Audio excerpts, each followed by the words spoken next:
सिमरन party में जाने के लिए तैयार हो रही थी, जहां पर उसकी माँ बार बार उसे बुलाने आ रही थी। जल्दी कर सिमरन, लेट हो रहा है। तेरे पापा और तेरा भाई बाहर वेट कर रहे हैं कब से। कि तभी उसकी माँ ने सिमरन के बालों को देखा और कहा, तूने बाल क्यों खुले रखे हैं? बांध इसे। रात का समय है, तुझे पता नहीं है क्या? ऐसे बाल को खोलकर बाहर नहीं निकला जाता, भूत प्रेत लग जाते हैं। और परफ्यूम कितना मारा तूने? हे भगवान, कुछ नहीं होगा इस लड़की का। देख, या तो बाल ढक ले या बाल बांध ले और चल। जिस पर मुंह बनाते हुए सिमरन कहती है, ना मम्मी, ये सब फैशन है और ये सब आपके ज़माने की बातें हैं। इन बातों को आप अपने पास रखो। मैं आज की लड़की हूँ, पिछले ज़माने की नारी नहीं। चलो अब। माथे पर हाथ मार उसकी माँ उसके पीछे पीछे जाने लगी। आज उन्हें सिमरन के कज़न की मैरिज पार्टी में जाना था, यानी कि रिसेप्शन में। और उसके लिए सिमरन काफ़ी एक्साइटेड थी। वो सब निकलते हैं। रात के यहीं 9:30 हो रहे थे और उन्हें एक जंगली इलाके से जाना था। और उसकी वजह से सिमरन की माँ काफ़ी डरी हुई थी।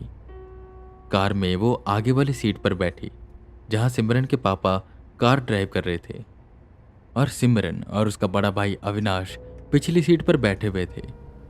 जंगल वाला रास्ता था, तो वो कार को काफ़ी स्पीड में चला रहे थे कि अचानक से कार बंद हो गई, जिस पर सिमरन की माँ पैनिक होने लगी। अरे मम्मी, चिंता मत करो, गाड़ी गर्म हो गई होगी, मैं अभी पानी डाल देता हूँ। इतना बोल अविनाश ने दरवाज़ा खोला और पानी की बोतल ले आगे की ओर जाने लगा। तभी सिमरन भी उतर गई, जिस पर उसकी माँ उसे रोकती है, पर वो सुनने को तैयार ही नहीं थी। अरे मत जा बाहर, ये लड़की तो सुनती नहीं है कुछ। पर देर हो चुकी थी। सिमरन को अचानक से जंगल की तरफ से ऐसा लगा कि कोई उसको घूर कर देख रहा है। उसने गौर से देखा। अंधेरा काफी था, तो कुछ साफ साफ दिखाई नहीं दे रहा था, पर दो लाल आंखें वो देख पा रही थी। वो एकदम से डरी और गाड़ी में जाकर बैठ गई।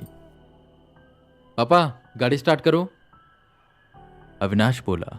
उसके पापा ने ठीक वैसा ही किया और कार स्टार्ट हो गई। कार स्टार्ट हो गई तो वहां से निकल गई। उस पार्टी में सबने बहुत एंजॉय किया और सिमरन भी उस जंगल की बात को भूल गई। पर ना जाने उसे ऐसा लग रहा था कि उसे कोई देख रहा है, लगातार देख रहा है। पर जब भी वो अपने आसपास देखती तो वहां पर कोई ना होता। बात तो अजीब थी, सिर्फ अजीब नहीं, काफी अजीब। रात के समय ही वो सब निकल गए घर जाने के लिए, पर रास्ते भर में सिमरन सोती रही कि तभी उसे ऐसा लगा कि उसके गालों को किसी ने छुआ। वो एकदम से चौंक कर उठी। उसके बगल में अविनाश बैठा हुआ था, जो बाहर की ओर देख रहा था। उसे लगा शायद उसके भाई ने मजाक किया होगा, तो वापस से सो गई। पर अब उसे उसका शरीर काफी भारी भारी लगने लगा। घर आते ही सब सोने के लिए चले जाते, क्योंकि सब थके हुए थे। कुछ दिन ऐसे ही बीते। सिमरन ने अब नोटिस करना शुरू किया कि जब से वो उस जगह से आई है, उसके साथ कुछ न कुछ हो रहा है। कोई ना कोई है जो उसे एकटक देखता रहता है, खासकर तब जब वो नहाती है। उसके सोते हुए कोई उसे छूता है, और उसका छूना सिमरन को अब अनकंफर्टेबल कर रहा था। सिमरन काफी परेशान रहने लगी। उसकी सुंदरता, उसका निखार सब ढल पड़ने लगा। सिमरन डरी डरी रहने लगी। अचानक से उसके वर्ताव में आया बदलाव सबके लिए चिंता का कारण था। उसकी मम्मी को शक होने लगा कि शायद उसके साथ कोई आत्मा आ गई है, पर उसके घर वाले इन सब चीजों में मानते नहीं थे। खैर, कुछ दिन और बीते और अब सिमरन की तबीयत खराब रहने लगी। ऐसे ही एक दिन वो खुद के लिए काढ़ा बना रही थी, जब उसे ऐसा लगा कि उसके पीछे कोई खड़ा है। ये प्रेजेंस वो बहुत दिनों से फील कर रही थी, पर आज ये प्रेजेंस पहले से स्ट्रांग थी। उसने देखा तो दीवार पर एक शैडो बन रही थी। तुरंत सिमरन पलटी तो उसकी सांसें तेज हो गई। उसके सामने एक 8 फुट लंबा जिन खड़ा था, जिसके 2 बड़े बड़े सींग थे और लाल आंखें थी, ठीक वैसी जैसे उसने उस जंगल में देखी थी। वो बस सिमरन को देख रहा था। सिमरन पीछे की ओर होने लगी, पर ऐसा लग रहा था कि जैसे वो उसे नुकसान नहीं पहुंचाना चाहता। वो थोड़ी आगे आया और बोला, मैं तुम्हें पसंद करता हूँ, बहुत पसंद करता हूँ। तुम बहुत सुंदर हो और मैं तुम्हें ले जाऊंगा। देखो, प्यार से मान जाओ और मेरी हो जाओ, वरना जिद पर तो मैं कुछ भी कर सकता हूं। वो अजीब तरह से मुस्कुराने लगा, जिस पर सिमरन जोर से चीखी। वो जिन गायब हो गया। उसकी चीख सुनकर सारे घर वाले भागते हुए आए। उन्होंने सिमरन को संभाला। सिमरन रोते रोते उन्हें सब कुछ बताती है। कहा था ना तुझे, बाल खुले मत रख, मत लगा रात को परफ्यूम। पर पर तू कहाँ मेरी सुनती है। अब देखो क्या हो गया। हे भगवान, अब हम क्या करेंगे। सुनो अविनाश, पंडित जी को बुलाकर लेकर आओ। जिस पर अविनाश कहता है, नहीं मम्मी, यह जिन है, हमें किसी मौलाना को बुलाना पड़ेगा। बात तो सही थी अविनाश की। तभी सिमरन जोर जोर से कांपने लगी। अविनाश ने उसे थामना चाहा तो उसने अविनाश को दूर फेंका। सिमरन के अंदर काफी ताकत आ गई थी। तुम्हें क्या लगता है मौलाना मुझे रोक सकता है? मैं अपनी मर्जी का मालिक हूं। मुझे लड़की पसंद आ गई है और मैं इसे लेकर जा रहा हूं, ठीक है? उतनी देर में सिमरन के पापा बगल के घर से पीर बाबा की राख लेकर आए और उन्होंने उसे सिमरन के माथे पर लगाया, जिससे वो एकदम बेहोश हो गई। सिमरन के पड़ोसी इन सब चीजों के बारे में जानते थे। उन्होंने उनको एक मौलाना से मिलवाया। मौलाना से सारी बात हुई तो उनके घर आए। घर आते ही उन्हें सेंस हो गया कि इस घर में जिन्नात तो है। सामने सिमरन बैठी हुई थी।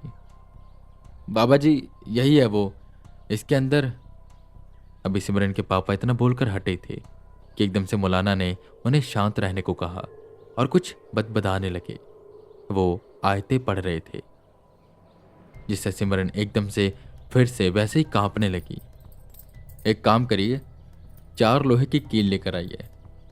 इतनी देर में सिमरन बोली, मैं इसे लेकर जाऊंगा और मुझे तू क्या, कोई भी नहीं रोक सकता।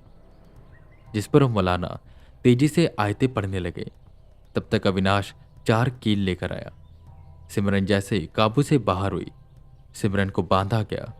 मौलाना ने उसे ताबीज बांधा, राख लगाई और पूरे घर में लोबान का धुआं किया। आखिर में आयतें पढ़ते पढ़ते उन्होंने 4 कीलें घर के चारों कोनों में गाड़ी और उस घर को बांध दिया। अब यहां पर कोई भी जिन नहीं आएगा। पर हाँ, यहां पर नहीं आएगा, पर बाहर आ सकता है। तो सिमरन को मैंने ताबीज बांध दिया है। उसे कहिएगा कि हमेशा ताबीज बांध कर रखे। बाकी अब सब कुछ ठीक है। सबने उनका धन्यवाद किया और कुछ दिन बाद ही सिमरन में फर्क दिखने लगा। उसका वो डल चेहरा फिर से चमकने लगा और वह इन सब चीजों को बुरा सपना मानकर भूलने लगी। पर तब तक, जब तक ये ताबीज उसके पास है, अगर उसने ताबीज उतारा तो वह जिन वापस से आ जाएगा। आई होप आपको ये कहानी पसंद आई होगी। हम हर वेडनेसडे ऐसी छोटी छोटी अर्बन लेजेंड्स पर स्टोरी लाते हैं। उसे मिस ना करने के लिए इस पॉडकास्ट को फॉलो करें। और अगर आपको क्राइम केसेस पसंद है तो अभी हमने हमारे दूसरे पॉडकास्ट इंस्पेक्टर विक्रांत सिन्हा पर एक क्राइम सीरीज खत्म की है, हाइड एंड सीक। उसे ज़रूर सुनिए। मैं अपने इंस्टाग्राम पर कुछ ही दिनों में लाइव आने वाला हूँ और मैं वहाँ पर मेरे पॉडकास्ट के रिलेटेड अपडेट्स देता रहता हूँ। अगर आपके कोई फीडबैक्स हैं या कोई सजेशन है या है कोई हॉरर स्टोरी जो आप हमारे साथ शेयर करना चाहते हैं, तो प्लीज़ हमें फॉलो करें इंस्टाग्राम पर। नाम है एक कहानीकार। लिंक डिस्क्रिप्शन में भी मिल जाएगा। मैं वीके रावत फिर मिलूंगा आपको एक नई कहानी के साथ। तब तक के लिए बने रहें हमारे साथ और सुनते रहें हॉरर टेप।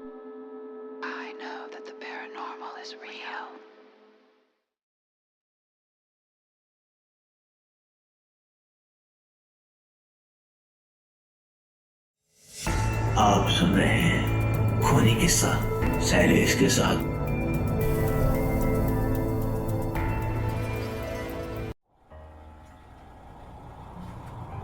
तो दोस्तों, आपको स्टोरी कैसी लगी कमेंट बॉक्स में ज़रूर बताएं। अब चलते हैं दूसरी कहानी की ओर। ट्रक रफ्तार से भाग रही थी। हड्डियों को पिघला देने वाली सर्द रात अपना कहर ढा रही थी। रात के ठीक 12 बज रहे थे। रास्ता खुला मगर सुनसान था।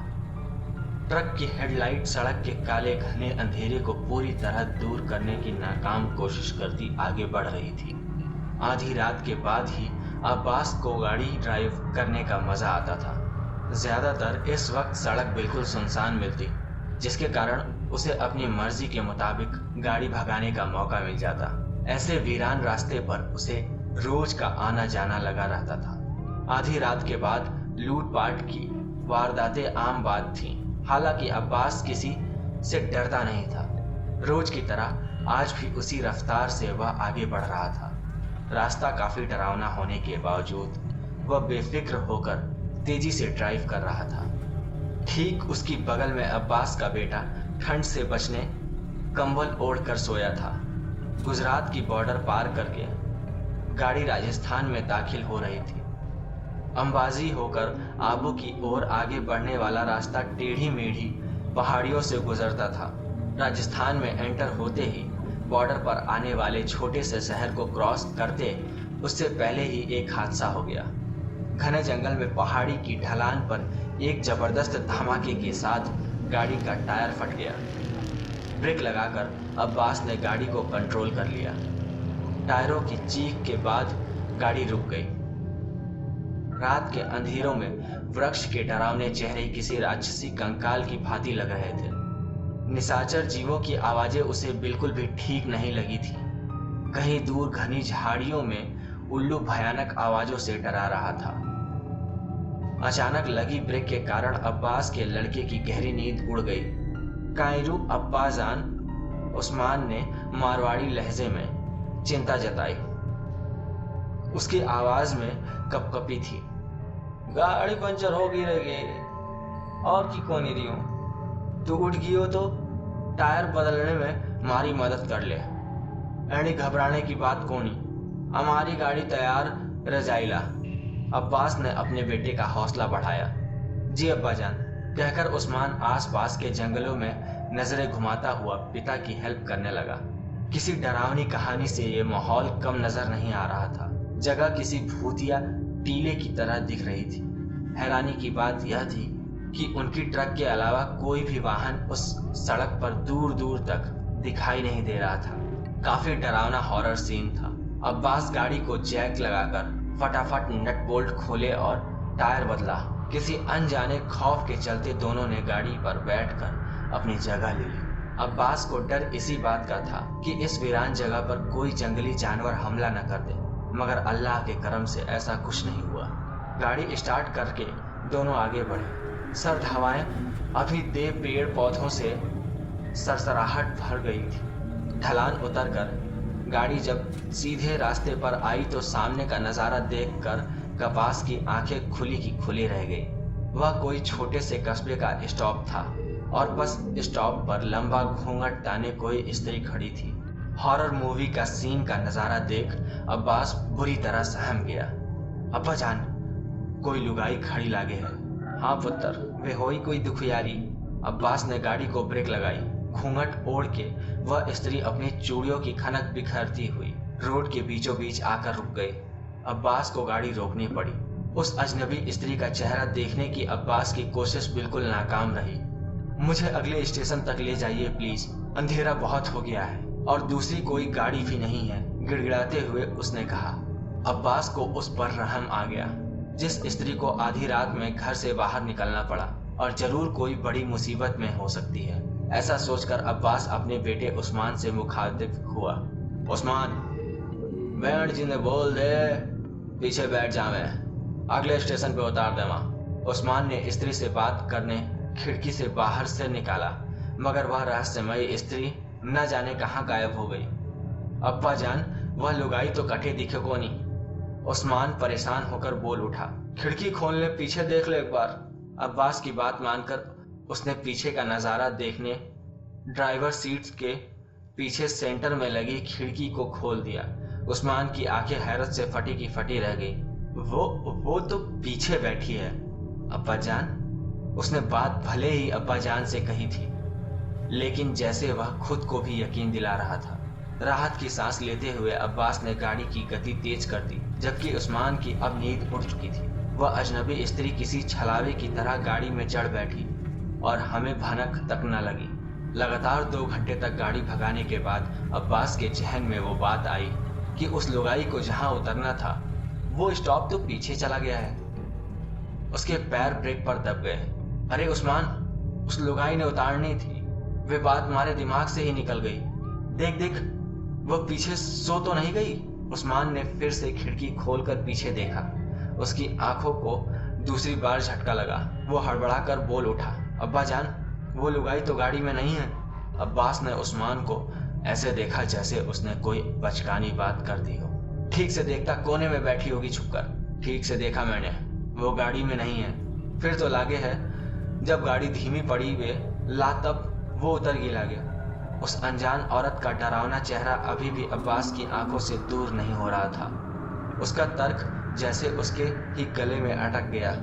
अब्बास इस घटना को भूलकर जल्द से जल्द अब घर पहुंच जाना चाहता था। फिर वह 1 मिनट के लिए भी कहीं रुका नहीं, लगातार तेज रफ्तार भागता रहा। उस्मान को सर्द हवाओं के कारण नींद लग गई थी। हॉलीवुड की किसी भूतिया स्टोरी में नजर आने मंजर उसकी आंखों के सामने नमूदार हो रहे थे। अब्बास ने सुबह 9 बजते ही गाड़ी मारवाड़ में अपने घर टेक दी। हाथ मुंह धोकर नाश्ता किया। बेगम सब्जी लेने का बहाना करके बाहर निकल गई। उस्मान अपने दोस्त से मिलने चला गया। नाश्ता करने के बाद अब्बास को बड़ी जोरों की प्यास लगी। फ्रिज से बोतल निकालने के इरादे से वह ही उठने लगा कि अपने सामने आकर रुक गए 2 पाजेब वाले नंगे पैरों को देखकर बुरी तरह चौंका। शक पकाए अब्बास ने नजरें उठाकर ऊपर देखा। उसके बदन में खौफ की सिहरन दौड़ गई। सुर्ख रंग के घूंघट में एक बदसूरत चेहरा मुस्कुरा रहा था। डर के मारे अब्बास की जैसे जान निकल गई। तू अट्ठे काई करे है? तू तो रास्ते में उतर गई थी ने। मैं क्यों उतर जाती भला? तुमने ही तो मन ने अपने साथ बुलाया है। अब तो मैं थारे घर में घुस गई हूँ, थारी लुगाई बनकर। अब मैं थाने छोड़ के जाने वाली नहीं हूँ। किसी को बोला तो जान ले लूंगी थारी। अब्बास जहाँ खड़ा था वहीं बुत बन गया। उसको यकीन नहीं हो रहा था कि एक भूतनी उसके घर में मौजूद थी।